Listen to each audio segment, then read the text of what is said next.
빅뉴스 시간입니다. 오늘은 박자은 기자와 함께하겠습니다. 어서 오십시오. 오늘 첫 번째 키워드는 뭡니까?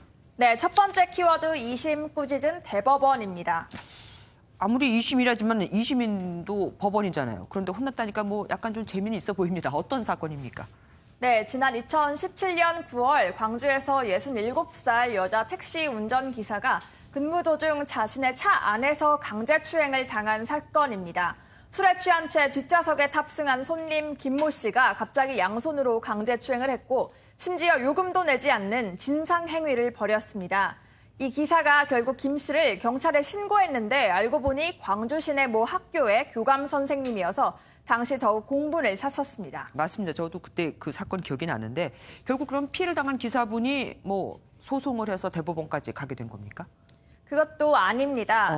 이 사건으로 가해자 김 씨가 학교로부터 해임이라는 징계를 받았고 이걸 취소하기 위해서 소송을 낸 겁니다. 지난해 1심 재판부는 교사는 일반 직업인보다 더 높은 도덕성과 엄격한 품위 유지가 요구된다라며 해임이 정당하다고 판결했습니다. 대법원한테 혼났다는 그 문제 2심에서는 뭐라고 얘기가 나왔었는데요?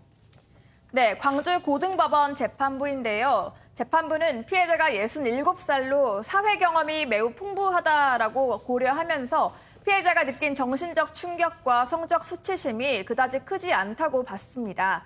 그러면서 지난 25년간 교사로 성실하게 살아온 김 씨 해임이 과도하다라고 판결한 것이죠. 얼핏 들어도 황당한 판결이라는 생각이 아니 들 수가 없습니다. 대법원은 뭐라고 꾸짖었습니까?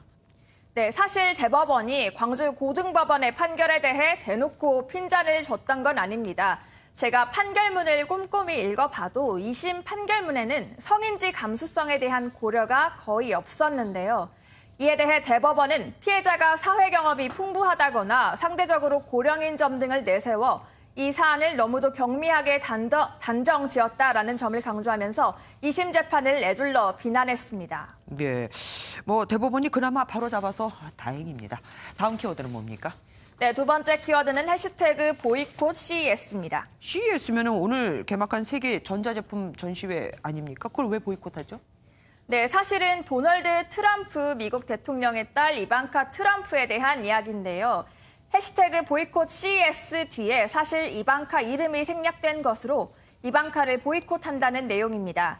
CES에 이방카가 기조연설자로 나섰다가 비난을 받게 된 겁니다. 객관적으로 한번 따져보죠. 이 CES에 이방카가 연설을 한 뭐 특별한 이유가 있습니까? 네, 그동안 여성의 목소리가 부족하다는 비판을 받아온 CES에서 이방카를 여성 기조연설자로 선정했습니다. 오늘 이방카는 게리 샤피로 미국 소비자기술협회 회장과 무대에 올라서 미국 정부가 직업교육과 인력 개발을 위해 어떤 노력을 해야 하는가에 대해 논의했습니다. 행사를 빛나기 위해서 어쨌든 이방카를 초대한 것 같은데 비난이 되는 이유는 뭡니까? 네, 말씀하신 대로 상당히 거물이긴 한데요. 이방카가 IT 업계 여성도 기술업계 CEO도 아니고 어찌됐건 대통령의 딸이니 특권 의식에 대한 비판이 나올 수밖에 없었던 겁니다. 트위터 등에선 해시태그 보이콧 CES가 상당히 많이 공유됐고 정작 CES에 왜 이방카를 데려오냐라는 목소리들이 커지게 된 거죠. 사실 CES라는 최대 행사에 이방카 말고도 초청될 만한 리더십형 여성 인재가 넘칠 것 같은데 말입니다. 예, 과거 이방카는 본인이 나서지 않아도 될 세계 정상들의 무대도 자꾸 얼굴을 비춰서 문제가 된 적도 있긴 있었습니다. 오늘 말씀 여기까지 듣겠습니다. 고맙습니다.